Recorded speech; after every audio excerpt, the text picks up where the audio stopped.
let me introduce myself. Hello, everybody. Nice communicating with you in this great conference tonight. My name is Zhiwu Wang, and I just go by Drew, so that's easier for everybody. And my background is actually environmental engineering. It's not biopolymer because I'm a wastewater treatment guy.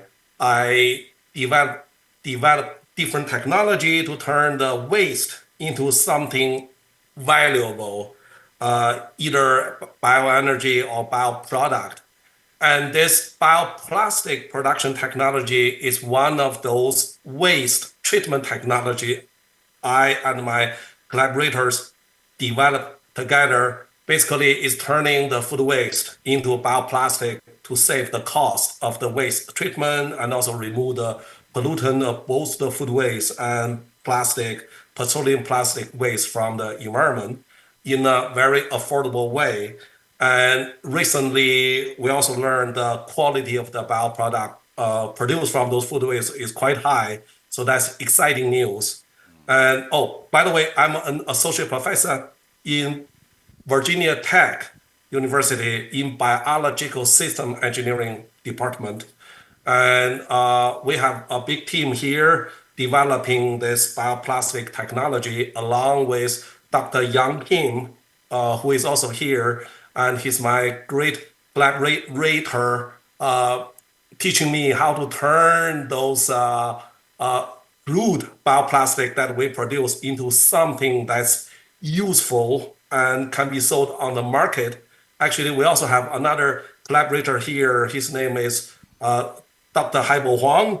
So he's helping us extracting and purifying this bioplastic. As you know, bioconversion, converting the feedstock to bioplastic, that's simple. But how to extract and purify that biopolymer is a total different story. So he have to figure out a low energy, low chemical way to get the job done. So that's our team. You will see more details in the video.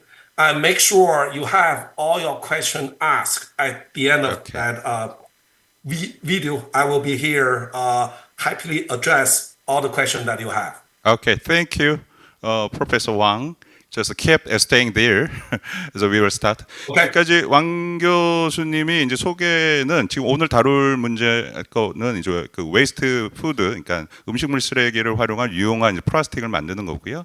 지금 이제 각각 이제 아내 팀의 이제 미스터 닥터 황은 이제 컨버전 시키는 것들을 좀 하고, 그다음에 김영택 교수님은 그걸 폴리머 부분을 유용 자원으로 만들고, 이러한 부분들의 이제 팀 구성에 대해서 잠깐 설명하셨습니다. 지금서부터 지금 보고 계신 이제 그 스크립트 내용 부분으로 해서 동영상을 이제 좀 진행을 하겠습니다. 그럼 보시면서 그 내용을 참조해서 보시면 되겠습니다.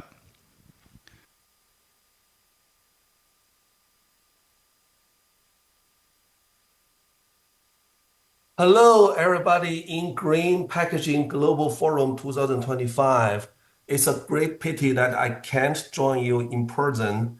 Today, my online presentation topic is turning the food waste into bioplastic for carbon neutrality and environmental protection, a dual approach to tackle both the food waste and plastic pollution problems. My name is Zhiwu Wang, and I'm an associate professor and extension specialist in the Department of Biological Systems Engineering at Virginia Tech in America. And first of all, I will appreciate the funding support from multiple funding agencies, including my own university's proof of concept funding, and also Department of Agriculture and Department of Energy funding for pilot scale demonstration of this technology. This is my research team. Dr. Yebo Li from Quasar Energy Group helped us collect different type of food waste for testing in this technology. My role is to do the fermentation of those food waste into bioplastic, and Dr. Haibo Huang's role is using his expertise to extract and purify those bioplastic. And Dr. Yang Tam Kim, he helped us characterize the bioplastic that's produced. And he also turned those bioplastic powder into useful final product that can be commercialized in the market. And Dr. Mark Wright helped us do the techno-economic analysis, which will feedback, inform us which steps of the technology can be further improved for better economic viability. First of all, why we want to convert food waste into bioplastic in the form of PHA. My background is not in biopolymer. Actually, I'm an environmental engineer. So my training was treating the waste, including the food waste and plastic waste. In America, 40% of the food actually become food waste that's buried in the landfill and become greenhouse gas. And 67% of the plastic also finally buried in the landfill where they become microplastic and just pollute the environment eventually. So that's why I started to think about whether we can develop a technology can convert food waste directly into the plastic, bioplastic to solve both problems. And another motivation is we realize 50% of the bioplastic cost in the market is actually from the feedstock cost. And the food waste, if we can use that as a feedstock, that directly reduce 50% of the bioplastic price, because food waste, they came with negative costs. People usually have to pay us tipping fee to take them away. And this technology, of course, will also reduce greenhouse gas emission from the food waste in the landfill and also displace the consumption of petroleum oil for plastic production. And the bioplastic we are going to produce is a type of PHA that's 100% biodegradable. And specifically, the type of bioplastic we are targeting is PHBV, a copolymer that offers superior property over the traditional PHA. Usually we call them PHB. This is a quick overview why we prefer PHA over PLA. PLA is the most popular bioplastic in the market. But we prefer PHA because it doesn't matter it's amorphous or crystalline form. PHA is always 100% biodegradable in natural environment, but PLA is only biodegradable in engineered environment. And we also targeting PHBV, this copolymer. Even though majority of the bioprocess in the market, they only produce PHB. The difference is the HV monomer in PHBV, this copolymer, make the bioplastic much softer. So in this last column, it summarizes the advantage of PHBV over PHB, and our target is to produce PHBV. There are three challenges in using the food waste as the feedstock. The first one, food waste, they are actually highly variable. My food waste might be different from yours. So how to use those very different food waste as feedstock, that's a challenge. Second, food waste are very dirty. They came with lots of bacteria. So they give very severe contamination problem. And also many food waste, they come with toxic compounds. So those compounds may inhibit the fermentation process. And we solve those challenges by first using arrested anaerobic digestion. Anaerobic digestion is a well-established technology. After we feed the homogenized food waste, the microbial organism will do their hydrolysis work and then do the acidogenesis work and also acetogenesis work. So these three steps will convert food waste into a simple type of a molecule called volatile fatty acids. There are mainly 2 carbon, 3 carbon, 4 carbon, and 5 carbon acids. And this VFA are actually the precursor of many chemical products. So our technology, we just recover this VFA for bioplastic production in the fermenter. But if you let the whole reaction happen in anaerobic digester, those VFA will be further converted by methanogen into methane gas. And some researchers, they also use the methane gas, but we only use the VFA. That's why we do arrested anaerobic digestion. We mainly control the reaction time to not let those VFA become methane. And we also use a very special type of halophilic microorganism to overcome this contamination problem, because those microorganisms, they can survive in high salinity environment, but the contaminating microbe cannot. And for the inhibition problem, usually we use some pretreatment method or even the simple dilution method to mitigate the inhibitors from the food waste if there is any. And those, if you want to know more about the anaerobic, arrested anaerobic digestion and the VFA recovery, here is a paper we published last year. We use a very special type of microorganism called Halophorax mediterranean. Halophorax means they are halophilic. They like to survive in high salinity environment. The salinity can be as high as 250 grams per liter. That's super high salinity. And this organism actually is an archaea, and it's actually a survival strategy for this microbe to produce PHBV, because they want to grow against the osmotic pressure in the high salinity environment. In order to do that, they have to produce lots of PHBV to squeeze the water out of the cell, to not let the salt come into the cell to kill the cell. So that's why easily for us to achieve high cellular PHBV content. And this cell also can have up to 35% of the PHBV in the form of HV monomer. So that's favored in the market. And this microorganism can use a wide variety of carbon source, not only VFA, but many other type of carbohydrate. As you can see, I want to point out, glycerol is also a favored substrate by the cell. So we can directly feed the glycerol wastewater produced from the biodiesel to the cell for biodiesel for bioplastic production. And because the osmotic pressure, we can easily open the cell wall to recover the PHBV from the cell just by directly soaking the cell in fresh water. So that's a low energy, low chemical way for PHBV recovery.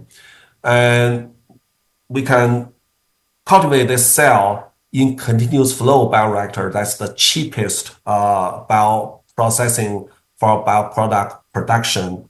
And this cell is a wild type of a microbe, so there's no license fee. That's in contrast to those genetically modified cell.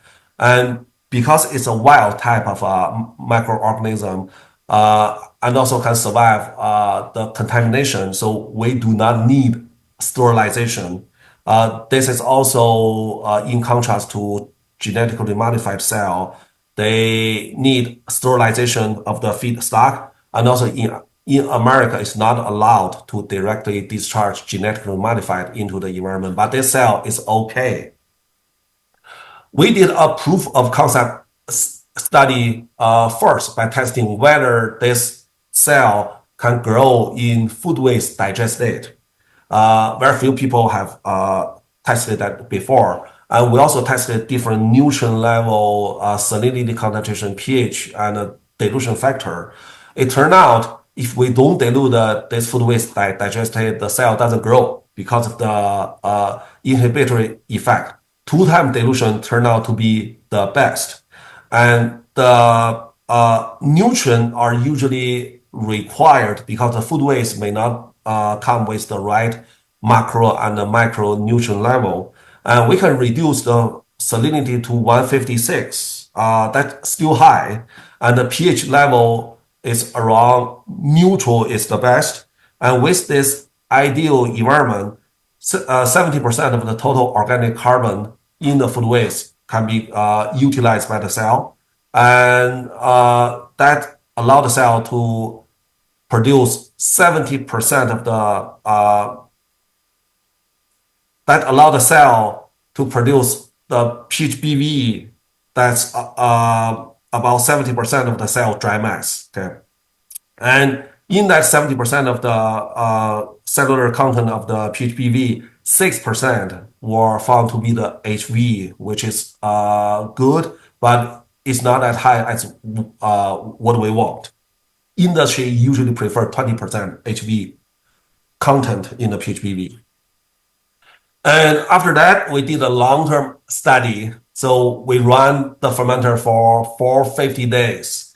And the special type of operation we did is the sequencing batch reactor. The major reason we use sequencing batch reactor is that 2-time dilution. And as you know, sequencing batch reactor only discharge portion of the volume, which is the volume exchange ratio. So if we only discharge half and feed half, so that directly give 2-time dilution of the feedstock, that will mitigate the inhibitory effect. We also tested a wide range of the cycle time of the sequencing batch reactor and a wide range of volume exchange ratio, and the result just showing the performance is quite stable over that 450 days, regardless of the variable change.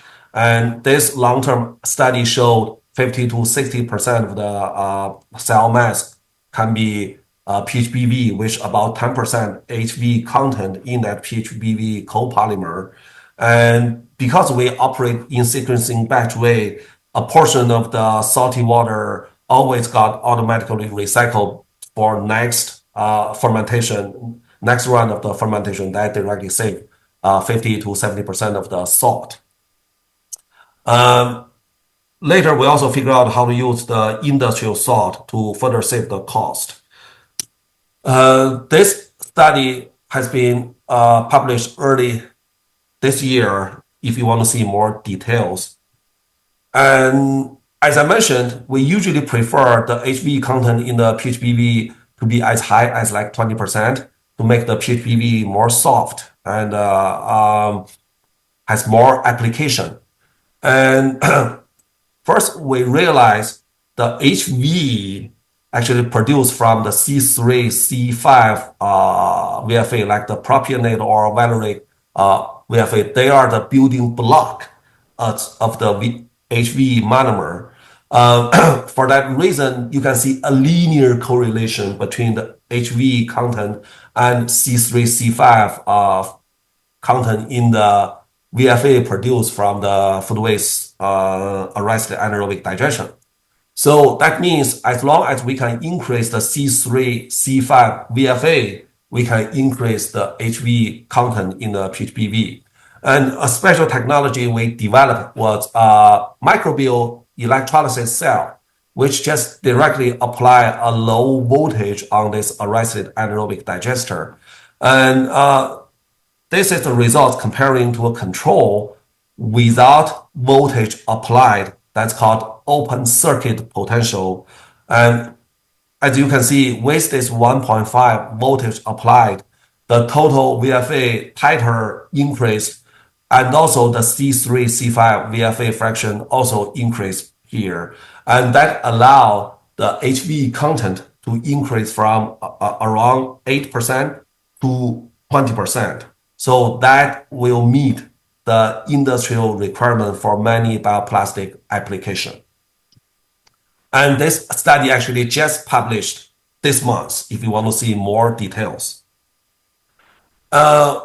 After cultivating the cell with lots of PHBV in the cell, we also tested the recovery and the purity of those PHBV. And if you still remember, we can take advantage of osmotic pressure to pop the cell to release the PHPV. So we just did that by soaking the cell in fresh water for 2 hours. After that, we got like 93% recovery, but the purity is only like 84%. That's where this brown color from. And then we use a little bit ethanol to further purify this PHPV powder that remove this brown color, and that bring the purity up to 96%.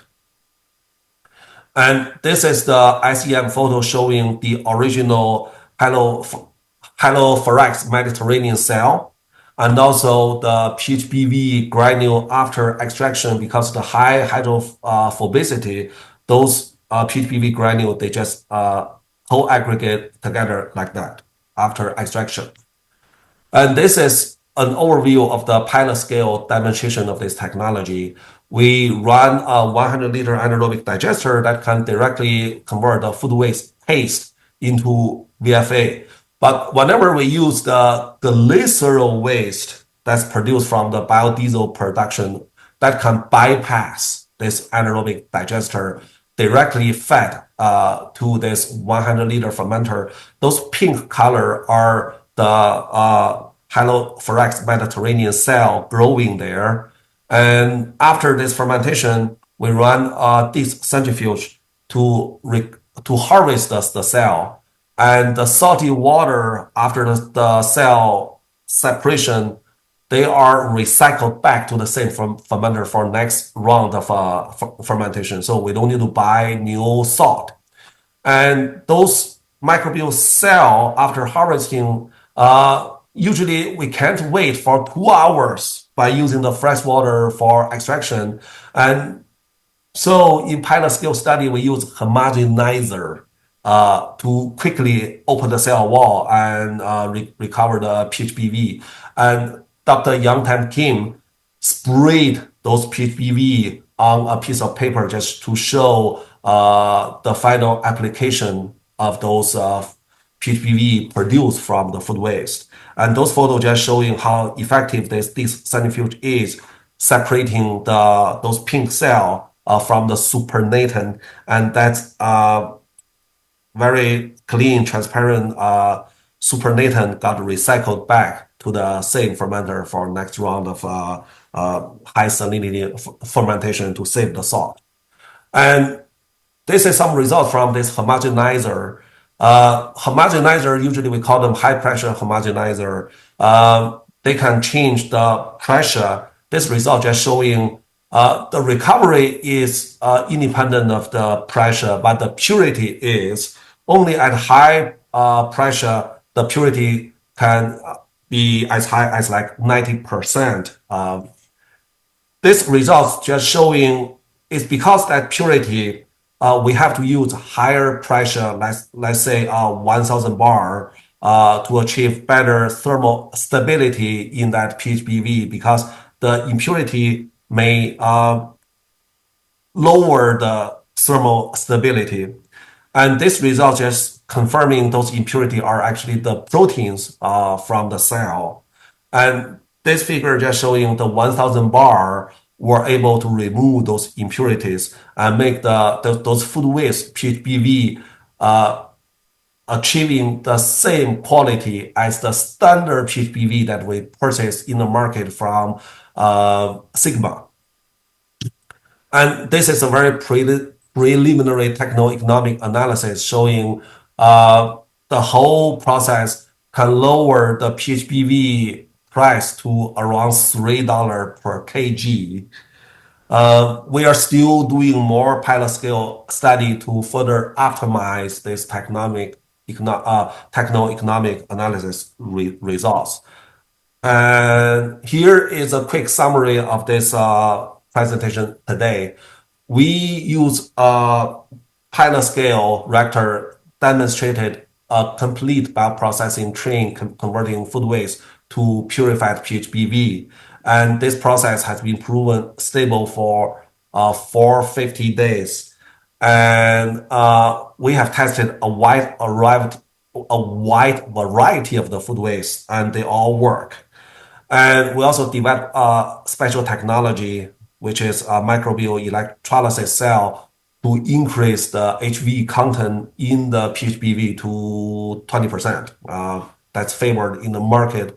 And we also tested either the freshwater soaking or homogenizer as either the high rate or low energy, low chemical method for PHPV extraction.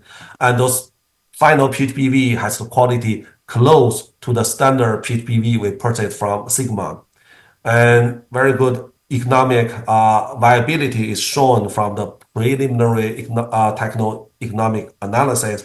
We're still doing further pilot scale study to further optimize the process and economic feasibility of the technology. Thank you very much for your interest and time. I will be around in your Q&A session to address any question you have. Thank you.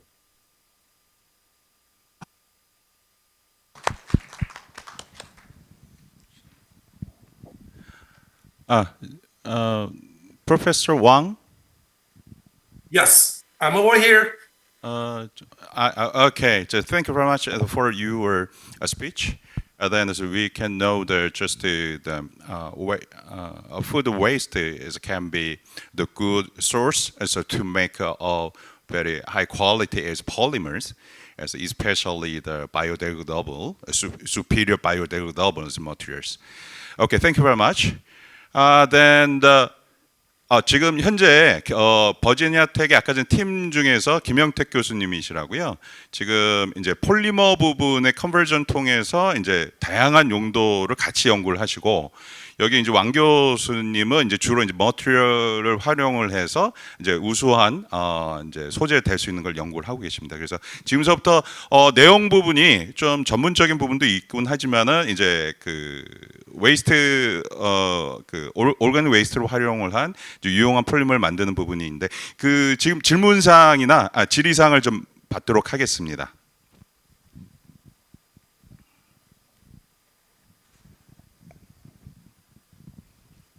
예.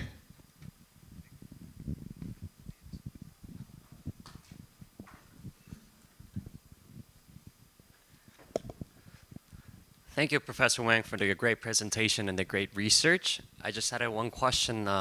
You know, the food waste, which is a feedstock for the PHPV production, it differs from according to seasonalities, and there's little differences in the composition of the food waste. Would that actually lead to unstable product quality for the PBHP? Yes, that's a great question. Does everybody understand the question? The question is about the variability of the food waste, whether that's a problem. Wait a moment, just Mr. Wang, just after you explained that,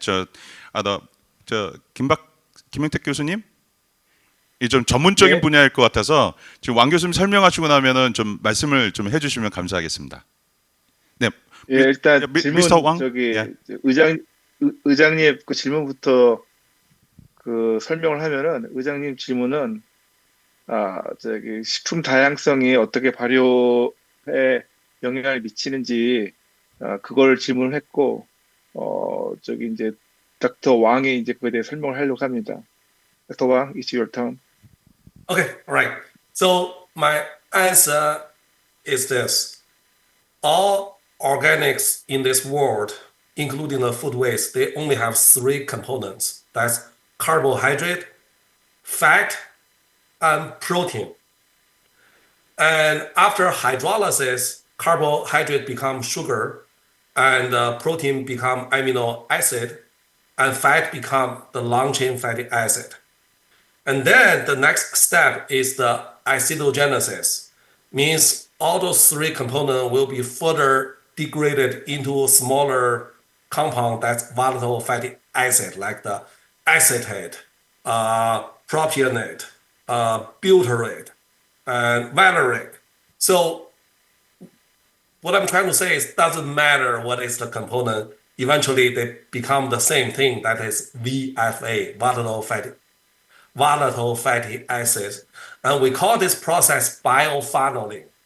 It's like a funnel, means doesn't matter how complicated organics that you feed in, when they come out from the other end, it's always the same thing, BFA, very biodegradable, simple molecule.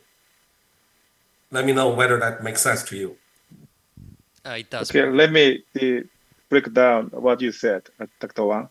그게 무슨 말이냐면은 여러 가지 뭐 식품에 다양한 성분들이 있어도 일단 그 구성 단위로 내려가게 되면은 구성 단위로 내려가게 됐을 때 다 똑같이 이제 형성이 되는데 일단 닥터 왕이 설명하지 않은 부분 중에 이건 어네어로빅 다이제스션이기 때문에 어네어로빅 다이제스트 같은 경우에는 다양한 미생물을 살 수가 없어요. 특정 미생물들만 살 수밖에 없기 때문에 미생물에 대한 컨타미네이션은 발생할 수가 없어요.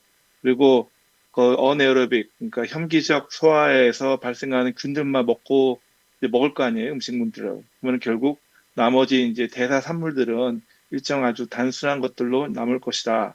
그래서 이런 것들이 다른 이제 그 유용한 전구체가 될 수 있는 그런 걸로 변화가 될 수 있다고 말하는 것이기 때문에 어떠한 종류의 그 물질이 들어와도 저희 그 시스템에서는 영향을 받지는 않습니다. Thank you. 예, 뭐 또 다른 질문 사항 있으시면 말씀 주십시오. 예, 없으시죠? 한국말로 하셔도 돼요. 제가 저기 예, 닥터 왕한테 얘기해 주면 돼요. 예, 저 뭐 그냥 좀 쉽게 그냥 한국말로 하셔도 됩니다. 국제 포럼이지만 예, 좀 편하게 하시면 됩니다. 예, 예. 질문 사항 없으십니까? 아, 예, 예. 그러면 Mr. Professor Wang, just we will wrap up at this is your speech, and then thank you very much for your speech again. And then, can you say hello to the you can say that anything to audience. Yeah, just please. Yeah. Oh, you want me to say something? Yes. Just closing- the photo closing statement. let up. Okay. Yeah. First of all, I really appreciate your invitation and having me in this great conference. And as I said, actually, I'm not a biopolymer researcher. I'm an environmental engineer. So my expertise is to convert the waste into something valuable. That means we may have complementary background. Our research or our expertise can help each other. And so going forward, if you have any needs in the direction like reduce the greenhouse gas emission or reduce the cost of your bio product, food waste is a very good feed stock, actually we call it the feed material. So whenever you like to consider that direction, let me know. Probably I can be of your help. Let me just stop there. Okay, thank you very much. I want to next year the time. I would like to I would like to hear in Korea directly your speech. Okay, thank you very much. 박수 좀 부탁드리겠습니다. Bye. Bye.